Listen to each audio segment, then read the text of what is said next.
Hello အားလုံးပဲမင်္ဂလာပါကျွန်တော်ကတော့ဒီနေ့ကတော့ reading funny လေးကို share လုပ်ပေးခြင်းပါတယ်ဗျကျွန်တော်လည်းဂျပန်စာလေးလာနေလူတူတယောက်ပါတကယ်လို့ကျွန်တော်ပြောတဲ့အထက်မှာအမားတွေပါရင်လိုအပ်တာများပါရင်မေတ္တာလေးရှိရှုပြီးတော့ဝေဖန်အကြံပြုချက်များကိုအောက်ပါကွန်မန့်မှာရေးသားနိုင်ပါတယ်ဗျအဲ့ဒါဆိုရင်ကျွန်တော်တို့ဗီဒီယိုလေးစလိုက်အောင် and to reading funny ကတော့ reading funny ကတော့အဓိကကတော့သိတယ်မလားစာဖတ်အားမပြင်းဖို့ပဲလိုတာဗျဒီအကိုကဘယ်လိုပြောအောင်ဒီလိုမျိုးအရင်တော့ကတည်းကစာဖတ်အားကောင်းတဲ့လူတွေလို့ဟိုစာအုပ်စစမဲမဲသင်ရင်တွေးနိုင်တဲ့လူတွေလို့အဲ့လိုလူတွေကအဲ့နေရာမှာကွာသွားတယ်ဗျ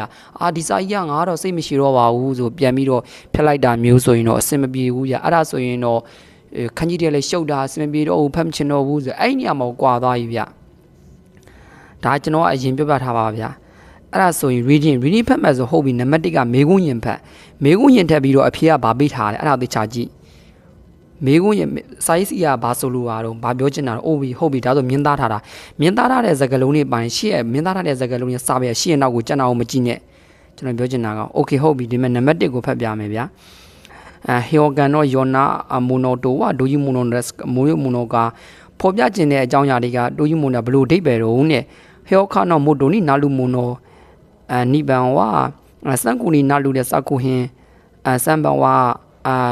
ခက်တန်ဝနာဥဆွန်မိုနိုယွန်ဘန်ဝမချိကာရီမစ်ဆိုကလူတာမနီမိုနိုပြောချင်တာကဒီအချီပန်ကစံကူမညာကူကားတာဟောကတမိုးဖြက်အကဲဖြက်ချင်နေတာဘာတွေလဲမညာစံကူနဲ့မညာကူကားတာပြောချင်တာမညာကူကားတာတွေကစကုဟင်ကိုရာဝတ္ထုပစ္စည်းတွေပြောချင်တာခက်တန်အားနဲ့ချက်တွေကိုပြင်ချင်တာပြောချင်တာမချီကမှားရွံ့တဲ့ဟာတွေကိုမစ်ဆုတ်ခဲ့တဲ့မြင်ရတဲ့အတတော်ပြောချင်တာနိဗ္ဗာန်နံပါတ်နိဗ္ဗာန်ဝရှာရှင်တော့တူရာအဒါဆိုတော့ဂျော်နီရဲ့တချီအတဲ့အီလူတိုဝါဒိုယူခုတိုကဗာမေးထားတာတော့ရှာရှင်ဓာတ်ပုံတူရာအဒါဆိုတာကဘယ်လိုပြောမလဲရိုက်လိုက်တာပြောချင်တာကဓာတ်ပုံရိုက်တဲ့လူတွေကဓာတ်ပုံရိုက်တာကအဲ့နေရာမှာတဲ့တချီအာကြီးတဲ့ပါရှိတဲ့ဟာတွေကဘာတွေတော့နဲ့ပြောချင်တာအဲ့ဒါရှာရှင်တော့တူရာအဒါတဲ့ဒီကောင်းလေးဆိုပြကျွန်တော်ပြကြမယ်ဗျာဒါဆိုဂျီခန်းကြီးတဲ့ဒါဆိုမိတိုင်းခိမက်လာတဲ့ခန်းကြီးအဲ့တော့ဒီကောင်းလေးအကုန်လုံးသိကြမလို့ကိုယ့်အောက်သိတယ်လို့ဘာသာပြန်လိုက်ဒါကြီးကအကုန်လုံးသိပါရင်ဆိုရင်အစင်မပြေတော့ရှာရှင်ကတူရာအဒါတဲ့ထားပါတော့ဂျီကိုရှိတာပဲလို့ခုတို့ရှာရှင်နီဥစတဲ့အီလူတဲ့ဘာရှောကိုဂန်းဆိုင်နီဒါဆိုလဲကျွန်တော်ရှေ့ကလည်းမသိဒါဆိုရင်ရှော့အောင်မရတဲ့ခန်းကြီးရှော့စုလူခုတို့ရှာရှင်ကိုတူရာခဏလေးဗျာဒီကောင်ကကြတော့တူရာအဒါစိုက်ကိုပြောချင်တာရှာရှင်ကိုတူရာအလူရတိုခီနီတူရာအလူတူရာအရှောနီအလူခုတိုဒါကောင်တော့ရှာရှင်နီတဲ့ဥစတဲ့အလူတဲ့ဘာရှောနီတဲ့ဂျီမွန်ကအလူရခုတိုဒီကောင်ဆိုရင်ဓာတ်ပုံနေမှာတူရာအဒါဓာတ်ပုံရိုက်တဲ့စိုက်အရွယ်စားကအဲ့နေရာမှာတွေပါရှိတဲ့အရာတွေကတို့ဘလို့အဓိပ္ပာယ်တွေပြောချင်တာနံပါတ်1ကဓာတ်ပုံတွေရိုက်တယ်လည်းမတွေ့ရှိရမယ်ရှာဖွေမဲ့အကြောင်းအရာတွေဓာတ်ပုံရိုက်လိုက်တဲ့ဟိုချိန်မှာအဲ့နေရာတွေမှာလက်တလောအခြေအနေမှာရှိနေမဲ့အရာတွေဓာတ်ပုံပါရှိတဲ့အချိန်မှာအဲ့ဒီပါရှိတဲ့အရာတွေကအတူတူတဲ့အရှော်နေတူရှိရမဲ့အကြောင်းအရာတွေဓာတ်ပုံရိုက်လိုက်တဲ့မဲ့အဲ့ဒီဘာရှော်နဲ့မိမိကရှိတဲ့အကြောင်းအရာတွေနံပါတ်3မှန်ဟိရှာကခန့်ကအဲလူယောဤရှာရှင်တိုဝါဒိုနာယောနာဟိရှာဒိုနာယောနာရှာရှင်ကဆရာကြီးစဉ်းစားထားတာကတဲ့ပိုကောင်းတဲ့ဓာတ်ပုံဆိုတာကဘယ်လိုမျိုးပြောချင်တာတော့နဲ့အချီပန်ဝါဂန်ဆိုင်တော့စေကယိုဝါဆူလေစာစတဲ့ခုလေလူရှာရှင်မီလူရဲ့ရှော်နီခတာရီခခဲ့တဲ့ခုလူဒီယောနာရှာရှင်မုခရှိနိုခုဒိုစေခောက်ခုနီအမိုယီယာဒါဆဲလူရှာရှင်ဒါတို့ရှော့ဆူလူဘက်ဆိုနိုအဲဆိုတဲ့လျောခုတာခမဲတဲ့ခုလေလူရဲ့ရှာရှင်ပြောချင်တာစားစီရစဉ်းစားတဲ့ရတာကောင်းမွန်တဲ့ဓာတ်ပုံဆိုတာကဘယ်လိုမျိုးအရာတော့အခန်းဆိုင်လက်တလုံးမှာကဘာလောထဲမှာလက်တလောတဲ့ကဘာကြီးတစ်ခုလိုမေးလျာမယ်ဓာတ်ပုံနေတဲ့ပြောချင်တာကြည့်ပြီးကိုမြင်ရတယ်ကြည့်ပြီးတော့ပြောပြမယ်အရာတဲ့ဓာတ်ပုံတွေအရင်တော့အကြောင်းအရာတွေမှန်ကန်ကန်သတိတရားနဲ့ပြောရမယ်ဓာတ်ပုံတွေ ဒီအောင်မရတဲ့အခါမှာကိုဘယ်လိုပြောမှာမိလျော်ကိုစူးစမ်းအထုတ်ပြီးတော့မြင်မပြီးတော့ဦးသက်ကျတဲ့တာကာမဲဆိုတော့ဒီလေးထားပြီးတော့တမိုးမရမယ့်အရာတွေပြောချင်တာပြဓာတ်ပုံတွေဒါမေကွန်း okay ဟုတ်ပြီ1 2 3 okay အဲ့ဒါကျွန်တော်တို့စာပိုက်ကိုဖတ်ကြည့်အောင် okay ဟုတ်ပြီရှာရှင်တော့မိခတာကရှိတာနိုင်တိုယူနော်ကအဲ့ဒါယောဤရှာရှင်နော်ကလည်းယောခုရောဝါကရနိုင်တဲ့တိုယူဟီတိုက imas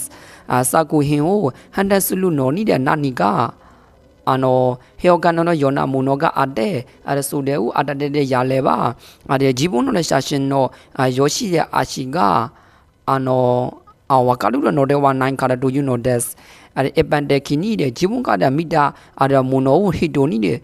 စွတ်တဲ့အဲ့လူတို့ဟိုနီဝါခိုတိုပါတဲ့ဟာနာစုဘွန်ရှောနီတဲ့ရှိတဲ့ခိုတာအဲ့လူအဲ့ဇိုတဲ့ခိုတာခိုစွတ်တာအဲ့လူတဲ့မစ်ဆုကအာရီမတ်အဲ့ကနေဆိုတဲ့နော်ဘယ်စနော်ယောနီတဲ့မီအဲ့ရမတ်ကအဲ့ဒီဂျီဆူဝါဟာနာရှိတဲ့အီလူဒိုကီမိုဘွန်ရှောဝိုတဲ့ယွန်းတဲ့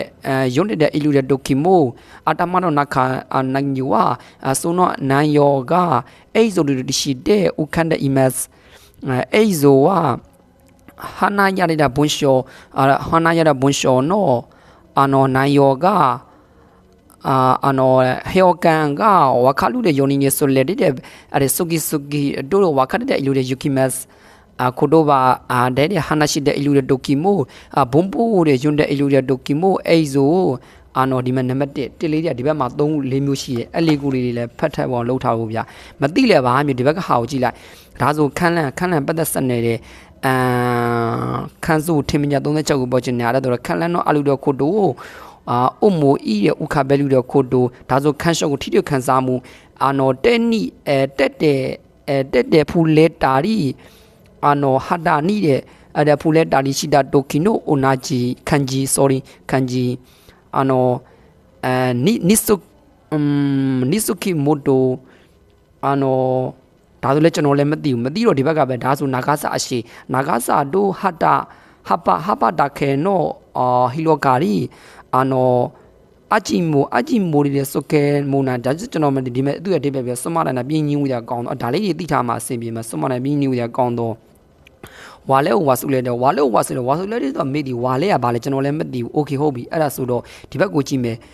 မူချူနီနတ်တဲ့ဂျီဘွန်းတော့ခုတိုကဝါကရနာခုနတ်တဲ့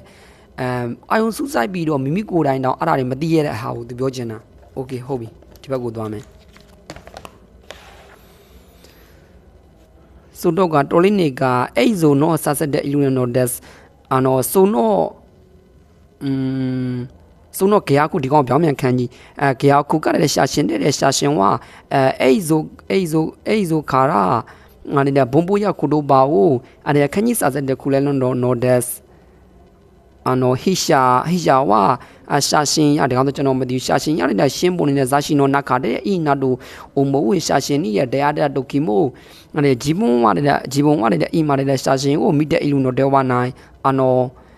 ရှာရှင်ကတူရာအက်တတာဆိုတော့အဲ့ဒါဂျော်နီရတာချီအားတဲ့အီလူနော်ဒါတို့အုံမိုးတဲ့ယောနီတဲ့ရှိတဲ့အီမတ်အဲ့ဟီတိုကတူရာအက်တဲ့ခီတာတဲ့မဲမိုတို့ရှိတဲ့ဒါဆိုလည်းမကြည့်တော့ဒါဆိုဟီကွီနေမှာတော့ခန်းကြီးဟီကွီတာတို့တကူလို့တဲ့ဒါဆိုရှောနီဆူလူနော်တဲဝါတဲ့နာခုဂျီဘုံမိုတဲ့ခန်းကြီးဂျီဘုံမိုတဲ့အိုနာဂျီခန်းကျော်တဲ့ခုနတဲ့ရှင်ကိုတမိတဲ့အီလူတာတို့ခန်းရတဲ့အီမတ်ဆိုရှိတဲ့ကမန်နော်နာခါနီတဲ့ဟီတိုနော်အိုတိုရဟေရှွန်းဤရပဝန်းကျင်ကိုပြောချင်တာအဲ့ဒါရှူအီနော်အိုတိုနီအိုအီမိုနိုနော်ခန်းရှော့ကူရီယာမတဲ့အဲ့ဇိုဆူလူနော်ဒက်ရှာရှင်ဝါတန်နာလူရခါမီနော်တော့ဦးရဲ့အဲ့ဒါဦးရဲ့နော်နိစုကီယမိုတိုနော်စေကာအီတဲ့ခါတာဆုကတဲ့ရှိမအူတိုတဲ့အာဂျီမိုအဲ့ဆုကတဲ့နိုင်တိုမိုနိုနီနာရီမတ်ကအဲ့ဇိုနော်နာခါနီဟိုင်တဲ့ခုနေတဲ့မီလူအဲ့ဒါတိုးတဲ့မာလူတဲ့အခီတဲ့အီလူတဲ့ယောနာခါကီအဆွီတဲ့အီမတ်အဲ့ဒါရှာရှင်ဒါတိုအမိုတာရာဒါဆိုလဲကျွန်တော်မသိကြော်လိုက်မယ်ယောနီတဲ့အဲ့ဒါစကုဟင်းနော်နာခါနီတဲ့မိုကူရုခိုမီခန်းခိုရဒိုရာအမူနီနေနာတဲ့ဂျီဝနီတဲ့ဆိုနာ凶意凶意凶砍没事的没厉害表情我表情凶砍都几杆哦有都比毛娃的米路诺的都比毛的米路诺的杀生话几三年的阿鲁的修看ဒါခိခိ sorry ဒီကောင်ကကြတော့ဘာခန်းကြီးလဲဖူခိတဘာရှုကင်ပြောချင်တာ sorry ဖူခိဒီကောင်နဲ့ရှုံခံမျက်စိတည်းမလေးလည်းပဲချင်းပြောချင်တာအနော်နဲ့ရှုံခံဝါကီလိုကူရှိတာနော်ဒက်မတာမီတာခုတိုဝါနိုင်နဲ့မက်ဆူရာရှိမက်ဆူရာရှိဒီကောင်ကကြတော့နာလီဒီကောင်ကကြတော့ခုခံကြကလာခုခံရတာဟီတိုမို့စိတ်ခါဆွန်နော်ဂျော်နီချုပ်ကုဆက်သူဆိုလက်တဲ့အစ်တဲ့ကူလမတ်ဖူလူဟီအလူဘဲမန်ဝအာကေအိုယာချီဟာဒိုအရှောနီရဲ့ဥတဲ့ဥစွတဲ့အီလူရှာရှင်နီတဲ့မကူရီတို့ခုံမူတို့ခိုတိုမိုနီခိုတိုမိုနော်ကိုလောနီမိုတိုချီတဲ့မိုတိုတဲ့အိုချီဟာနော်အိုတိုကခီယိုအတဲ့ကီမက်ရောဤတဲ့ရှာရှင်တို့ဝါတဲ့ဆုခုနီဥစွတဲ့အီလူစေကာအီနီတဲ့ဟိုက်တဲ့မီတာတဲ့ကူလူနာလူယောနာအလူအီဝါရှိတာနိုင်ဦးချီနီတဲ့ဝါလေဦးတဲ့ဝါဆူလေတဲ့ရှာရှင်တို့အနာရှိတဲ့ခွန်တဲ့အီလူယောနာရကမနောနခါကအီကုဆုနောမူနောကုဒိုဘာကခီယိုအဒီဒကူလူယောနာရှာရှင်နောကုဒိုဒိုယူနောဒဝါနဲ့တရှောကဒါစာပါပြီးသွားပြီဒါကတကယ်တမ်းပြောရမယ်ဆိုကျွန်တော်ကခြုံငုံသုံးသက်ပြီးတော့ပဲဒါတွေအကုန်လုံးမသိနေရအဓိကအဖြစ်နဲ့မေကွန်းသိမြင်ရပြီโอเคဟုတ်ပြီတပါချင်းစီကိုကိုယ့်အသေးစိတ်ပြီးတော့ဘာသာပြန်မယ်မသိတာသူကြော်လာဒါကြီးအကုန်လုံးသိစီရလဲမလို့ဒီဘက်ကဟာကို point ဖန်အဓိက point ရအဲ့ဒီ point ပဲဆောင်းမွေးကနေမှာကျွန်တော်တို့ကအချိန်မရှိဘူးအဓိကဘာ point လေးတွေဘယ်ထစ်လေးတွေရောအဲ့ဒါကိုမိရတိဖို့ကြီး okay ဟုတ်ပြီစာပဲဖတ်မယ်မြန်ဖတ်မယ်ဒါဆိုရင်ဓာတ်ပုံကိုကြည့်ပုံကြည့်နီးကမနားမလဲဘူးတဲ့အဲ့လိုပဲနားမလဲတဲ့အရာတွေရဲ့ကောင်းတဲ့ဓာတ်ပုံတွေထဲမှာကောင်းတာနားမလဲနာကောင်းနားမလဲတဲ့အရာတွေအဓိပ္ပာယ်လူတွေလည်းအဲ့လိုမျိုးအဓိပ္ပာယ်လူတွေလည်းရှိတယ်တဲ့စာကုဟင်းနဲ့အဲ့လိုမျိုးပြုလုပ်တဲ့အရာတွေကစုံမဲကြတဲ့ဟာမှာတဲ့တခုခုကတဲ့တခုခုကတဲ့ဟန်တန်ဟျောကန်ဖော်ပြထားတဲ့အရာတွေလည်းရှိတယ်တဲ့အဲ့ဒါတွေကလည်းတွေးရမယ်အဲ့ဒါတွေကအမှန်တကယ်တွေးရမယ်ဆိုရင်တဲ့မိမိကိုယ်တိုင်ကဓာတ်ပုံတွေကိုတဲ့ယောရှိအိုရှိကာဆိုတာကကောင်းလားဆိုလားမှန်လားဆိုတာကိုတဲ့နားမလည်ပေးမယ်လေအဲ့လိုအဓိပ္ပာယ်ပဲတဲ့ပြောချင်တာကအပန်တခီနီတဲ့တာမန်အဖြစ်နဲ့မိမိကတဲ့တွေးရမယ်အရာတွေကိုတဲ့လူတွေကတစင်ပြောမယ်နီလန်းနေစကားလုံးခိုးတို့ပါပြောနေစကားလုံးနေစာပိုက်မှာရှိမှတစင်ပြောမယ်အရာတွေအဲ့ဒါပြီးတော့ဘွန်းရှော့တဲ့စာပိုက်မှာစွတ်တိုင်းတစင်အဲ့ဆိုတဲ့ပုံရိပ်တွေမှာတစင်ပြောမယ်နီလန်း၃ခုရှိတယ်အကန်တာမန်အဖြစ်နဲ့အဲ့လိုသူတို့အသီးသီးမှလည်းတွေ့ရမိမယ်လေတဲ့အမှန်တကယ်တော့စကားပြောချင်တဲ့အရာတွေရှိတဲ့အချိန်မှာစာပိုက်တွေမှာဖျားမဲ့အချိန်တွေမှာအုံတော်ရဲ့အထဲထဲမှာအဲ့ဒီမျိုးအကြောင်းအရာတွေကထင်မြင်ပြီးတော့ဥခဘပေါ်လာတယ်ပြောချင်တာအဲ့ဒီဆိုတဲ့ပုံရိပ်တွေမှာတွေစကားပြောတာတွေတို့စာပိုက်တွေထဲမှာလှုပ်ဝက်ထားတဲ့အရာဟီယောကန်ဖော်မက်တွေကနားလည်ပြီးမယ်လေတဲ့နိစ်ဆိုလည်းအတူတကွအရှုံတွေတူလေးပြီးမယ်လေအဲ့လိုမျိုးနောက်ထပ်ကိုတဲ့ပြောင်းလဲလာမှုလိုပါတယ်တဲ့ပြောင်းလဲလာပါတယ်တဲ့စကားလုံးနေနဲ့ခိုးတို့မှစကားလုံးနေနဲ့စကားပြောမယ်နောက်နေတဲ့စကားလုံးနေနဲ့စကားပြောနေတဲ့အချိန်မှာဘုံဘိုးတွေစားပိုက်တွေကိုဖတ်တဲ့အချိန်တို့အဲ့ဆိုနေတဲ့ပုံရိပ်တွေရုပ်ပုံတွေကိုဟိုဘက်မှာစကားလုံးတွေပိုင်းအဲ့ဒါတွေလည်းစာသင်တွေရှိနေမယ်တဲ့အဲ့ဒါရပြောင်းမြန်နေနဲ့အဲ့ဒီဓာတ်ပုံတွေနေရာမှာတဲ့ဓာတ်ပုံတွေကတဲ့ဓာတ်ပုံတွေကိုတဲ့အဲ့ဆိုတဲ့ပုံရိပ်တွေကတဲ့အဲ့ဒီဘုံဘိုးတရားတွေနဲ့တဲ့တရားရင်းနဲ့အဲ့လိုမျိုးခန်းကြီးလိုစာသနာရှိလျရမယ်တဲ့အဲ့ဒါဆိုတော့ဒါဆိုလဲစာရေးဆရာကဒီလိုလုပ်တယ်ဒီလိုဖြစ်တယ်ဆိုတာသူကပြောချင်တာအဲ့လိုပဲကိုကအတူချုပ်ဒါကျွန်တော်အချင်းချုပ်ပြောပြတာโอเคဟုတ်ပြီအဲ့ဆိုဖတ်မယ်အဓိက point ကိုသွားကြည့်ဟျောကန်ဖော်မှတ်ထားတဲ့အရာတွေမှာဒိုးကြီးကိုဘလို့အဓိပ္ပာယ်တော့โอเคဟုတ်ပြီဟျောကတမှုဖြစ်မဲ့အရာတွေကဘာတွေလဲโอเคပဲစောမိညာကူကထားတဲ့စောက်ခွင်းယာတွေမိညာကူကထားပြီးစောက်ခွင်းတော့ပြုတ်ထားတဲ့အရာလက်ရာတွေပြောချင်တာခက်တဲ့အားနဲ့ချက်တွေကိုပြုတ်ပြင်မယ်အမကြီးကမှားရတဲ့ဟာတွေမစ်စုခဲတယ်ပြုတ်လို့မယ်မြင်းသားတဲ့စကလုံးနဲ့ပိုင်းစာပတ်ရရှိရဲ့နောက်ကိုသွားကြည့်โอเคဟုတ်ပြီသွားကြည့်မယ်ကျွန်တော်တို့သွားကြည့်မယ်မြင်းသားတဲ့စကလုံးပါတယ်အချိန်မရှိဘူးโอเคဟုတ်ပြီဘာရှိမယ်တော့သူ့ကိုပဲကြည့် ဒီမကြီးစောက်ကွင်းရကိုမစီဒီကိုဟန်တာဝေမဲ့ဆုံးတဲ့ချိန်မှာနာနီကအဲ့ဒါလားစောက်ကွင်းရကိုမစီဒီကိုဝေမဲ့ဆုံးတဲ့ကြမယ်လုံးမဲ့အဲ့ဒါမျိုးပုံနေအဲ့ဒီရတဲ့မှန်မဲ့အဲ့ဒီမှားလာမှန်တာတော့ဒီလိုတိုးယူနိုဒရက်အဲ့လိုအဓိပ္ပာယ်ပဲနောက်စားပါတစ်ခုကမဖြစ်နိုင်ဘူးအဲ့ဒါတွေကိုဘလို့လုပ်တယ်ဆိုတာပြောပြချင်တာဆိုတော့ဒီမဲ့ဗျာကျွန်တော်ပြောချင်တာကစောက်ကွင်းဟင်းဟယောကတမှုဖြတ်မှုတွေကိုတူဟန်တက်ဆောက်ဝေဖန်ဆုံးမဲ့ကြတဲ့ချင်းချင်းနဲ့သုံးတတ်တယ်အဲ့တော့ဟယောကတမှုဖြတ်တဲ့အကဲဖြတ်တယ်ဟဲ့တဲဖြတ်တယ်ခက်တဲ့အားနဲ့ချက်တော့ပြပြရှင်မှဖြစ်နိုင်ဘူးမာကြီးကရမောင်းနဲ့မစ်ဆုခဲ့တယ်မဖြစ်နိုင်โอเคဟိုတင်းနဲ့ကဘာဖြစ်မလို့စောက်ကူဟင်းနဲ့ကိုမစီတီကိုတဖြည်းဖြည်းလုံးမယ်စံကိုမြညာကူကလာမို့စောက်ကူကိုမစီတီကိုလုံးမယ်โอเคဟုတ်ပြီအဲ့ဒါဆိုတော့ကစောက်ကူဟင်းကိုမစီတီကိုပဲဒီကလုံးမယ်တဲ့ဖြစ်ပုံများလောက်တယ်ဟဲ့ကတမှုဖြတ်မဲ့တကယ်ဖြတ်မဲ့ဟန်တဝဲစမထုံးစမဲ့အဲ့တော့ဒါကိုကြုံပြီးတော့ဒီစောက်ကူဟင်းလို့တွားပြီးတော့ယူတရားမလိုဘူးရဲ့တမှုဖြတ်မဲ့အရာတွေကဘာတွေလဲသူပြောချင်တာဟျောကန်အဲ့ဒါကြောင့်မို့ကျွန်တော်ကအချီပဲနံပါတ်1ကိုရွေးမယ်နံပါတ်2ကတော့ဒီမဲ့ရှာရှင်းဓာတ်ပုံတွေကိုပြရမယ့်အရာတွေကတဲ့ဒီလိုမျိုးဖြစ်ရမယ့်စိုက်ရွေးစားပိုင်ရတိုးကြီးနိုတော့ကလည်းဘယ်လိုမျိုးဒိတ်ပဲတော့နဲ့ဓာတ်ပုံတွေကယူမဲ့အရာတွေကရှာဖွေမဲ့အကြောင်းအရာတွေဓာတ်ပုံတွေကယူမဲ့အဲ့နေရာမှာခန်းစာလက်တော်တွေ့ရမယ့်အရာတွေဓာတ်ပုံတွေကယူတဲ့အချိန်မှာတွေ့ရမယ့်အရာတွေမှာ H တွေလွန်ပြုလုပ်မယ့်အရာတွေဒီကောင်ဓာတ်ပြုံတွေမှာတွေ့ပြီးတော့အဲ့ဒီဘာကျော်နေမှာဂျီမုံကခုတော့မိမိပြုလုပ်ရမယ့်အရာတွေအဲ့ဆိုတော့ဒီတော့ကိုသွားကြည့်မယ်သွားကြည့်တော့မြင်သားတဲ့စာလဲရှေ့နောက်ကိုသွားကြည့်တော့ဖတ်ကြည့်မိမိကအဲ့လိုမျိုးတွေ့ရမှန်းမဖြစ်ပေမဲ့လေတဲ့မိမိကတဲ့အဲ့လိုမျိုးဖြစ်နေတယ်အဲ့နေရာမှာတချိရတယ်ရှိရမယ်လို့အဲ့စိုက်ရရွေးစာရှိရမယ်လို့တွေးထင်မယ်ရှိတဲ့အိမ်မယ်ရှိတယ်လူတွေကအဲ့တိုးရစိုက်ရမယ်တွေ့ရမရှိမယ်တုတ်ကိုလော်နီဘာရှော်နီအဲ့လိုမှမဟုတ်ဘူးတဲ့ဂျင်းကမိမိလည်းတူတူညီစွာဘာရှော်တဲ့ကိုတော့ခန့်အဲ့တဲ့မိတဲ့ကိုလည်းခန့်အဲ့တဲ့ emailဒါမျိုးခန့်ရတဲ့ email တို့တိုးအုံမို email တို့ node 1 နဲ့ dashaw ကတော့အဲ့ဒါဆိုစာရေးသူအဓိကပြောချင်တာဘာလဲအဲ့ဒီမှာ point ကရှိတဲ့ဆိုရှိတဲ့အဲ့ဒီမှာအဲ့ဒီပုံရိပ်တွေမှာရှိတဲ့အတန်တို့ဘယ်လိုပြောမှာတော့ရှူရတဲ့ပတ်ဝန်းကျင်မှာရှိတဲ့အတန်တို့နီအိုးရကညူပြီးတော့ဒီမှာရှိတဲ့ဘာလို့လက်နဲ့ထိတာတို့ဟာတာအရေးပါနဲ့ထိရလို့မအုံနာကြီးထိမယ် okay ဟုတ်ပြီအဲ့ဒါဆိုတော့ကျွန်တော်တို့စဉ်းစားရအောင်နံပါတ်1ကအဲ့လိုမျိုးတွေရှိတာပဲရှာဝင်ဖြစ်နိုင်ဘူးနံပါတ်2 okay အိုဘီရှိရဘာရှော်နေတဲ့ခန်းဆိုင်လက်တော့ဒီကောင်းလည်းမဖြစ်နိုင်ဘူး3နဲ့4ဓာတ်ပုံတွေကိုရိုက်လိုက်တဲ့အချိန်မှာလက်ဝင်အရှော်နီအတူတူရှိတဲ့အကြောင်းအရာတွေဓာတ်ပုံတွေရိုက်လိုက်တဲ့အချိန်မှာအဲ့ဒီဘာရှော်နီဂျီဝုံကမီနီအီလီရှိလိုက်ရတဲ့အရာတွေဘယ်ဟာဖြစ်နိုင်တော့3နဲ့4ကိုမသိတာဘူးပဲမေကုန်းလေးကိုရှိအောင်ကိုကဓာကြီးကဘာဓာကြီးစဉ်းစားနေလို့မရအောင်1နဲ့2 okay ဟုတ်ပြီ1နဲ့2ကိုပဲ okay ဟုတ်ပြီပေးလိုက်တော့3နဲ့4ဘာရွေးမယ်တော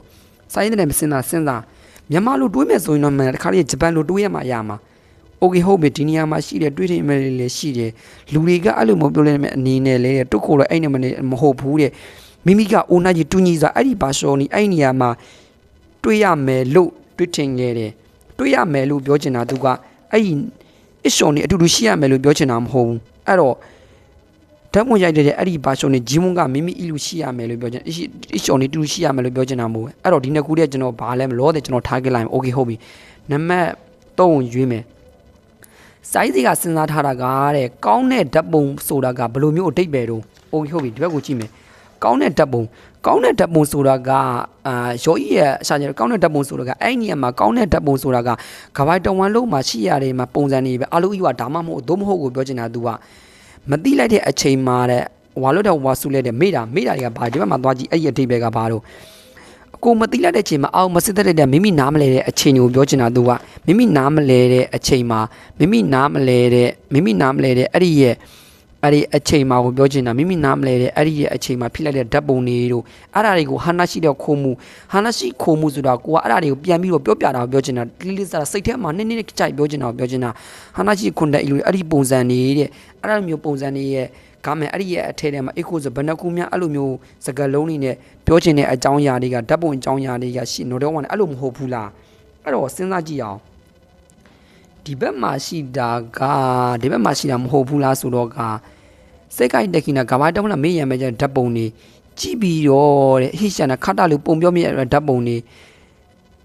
မူခါရှိနော်ခုတော့ရမ်းမှာစိတ်ကိုက်တက်ခိမှတ်ကန်တွေ့ထရမယ်အကြောင်းအရာတွေဟိရှာနီဘဲစနော်နူလီယိုကူတက်ခံမဲ့တော့မဖြစ်နိုင်ဘူးစိုက်တို့ဒီရောက်ပဲ့မယ်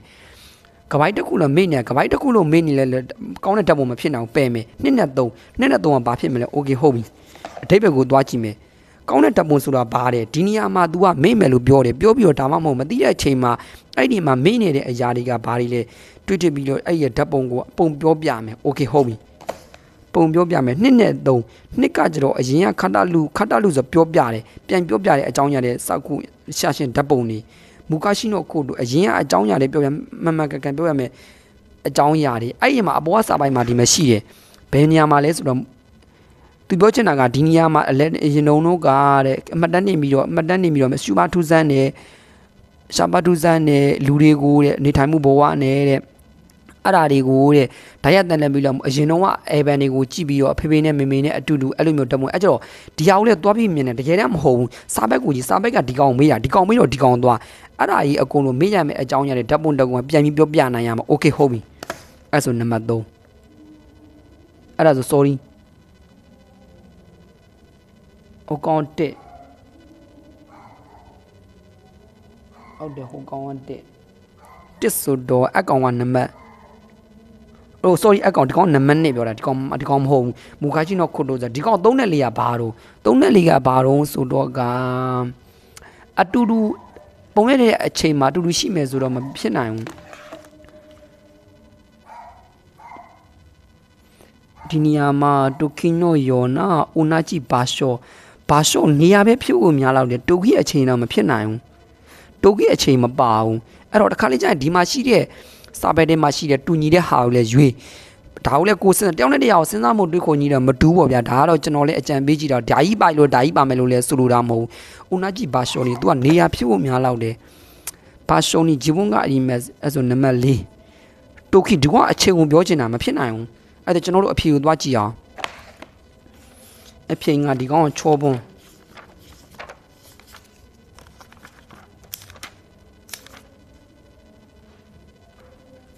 ချောပွန်းโอเค1ရယ်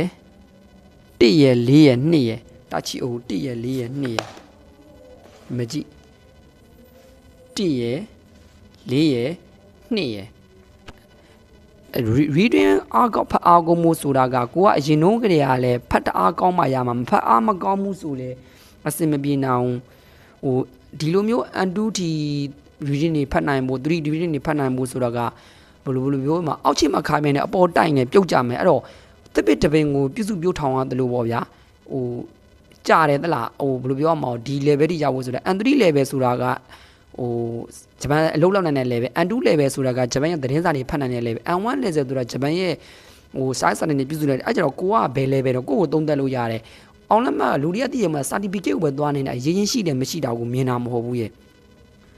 အဲ့ကြောင့်မို့လို့ဟုတ်တယ်အဲ့ကျွန်တော်ပြောတာခက်တယ်ခက်လို့မို့ကိုယ့်အတွက်အခွင့်အလမ်းမြဲလွယ်နေရင်ကိုယ့်အတွက်နေရာတော့ရှိမှာမဟုတ်ဘူးအဲ့ကြောင့်တချို့ကဒီလူကပါရမီဒီလိုပါရမီဆိုတာကိုယ်တိုင်ပါတာဆိုပါရမီဆိုတာပါဠိအခရစကားနဲ့လားပါဠိဆိုတာပါရဆိုတာပြည့်စုံမှုမီဒီဆိုတာပြည့်ဝကိုလှုပ်ဆောင်တာကိုပြောချင်တာသူအဲ့တော့ပါရမီကိုယ်တိုင်အလေးထားကိုပြည့်စုံနေစင်စက်ချက်ကိုကြည်မှန်းကလှုပ်ဆောင်နေဖြစ်တာကိုပြောချင်တာကျွန်တော်ပြောချင်တာကအဲ့ဒါကြောင့်မို့လို့ဒီစာ reading ဆိုတာကတည်ရမှာအစကတည်းကစာဖတ်အားကောင်းဖို့လိုတယ်ဗျာဒီစာပုတ်မှန်ဆိုတော့တော်တော်သိတယ်ဟိုဘယ်လိုပြောရမှာတော့ဒီစာပုတ်ကမှန်ဆိုတာကဖတ်နေတဲ့လူကသိရရမ်းချစ်တဲ့လူကမသိဘူးပေါ့တဘောအဲ့လိုပြောချင်တာပေါ့ဗျာreading ဆိုတာကသိမ်မွေ့တယ်နည်းနည်းတယ်သိမ်မွေ့တယ်ဆိုတာကဘယ်လိုပြောရမှာခက်ခဲတယ်ကိုပြောချင်တာအဓိပ္ပာယ်ရှာတာရမ်းခက်တယ်ဆိုတဲ့အကြောင်းကိုကျွန်တော်ဆိုလိုတာပြောချင်တာအဲ့ဒါကြောင့်မို့လို့ဟို GMD ဆောင်ဝဲဖြည့်တယ်ဆိုရင်ဘယ်လိုပြောရမလဲနောက်ကနေစပတ်သူကဘိုးနဲ့ဟွိုင်းနဲ့ရောထားတာဗျာ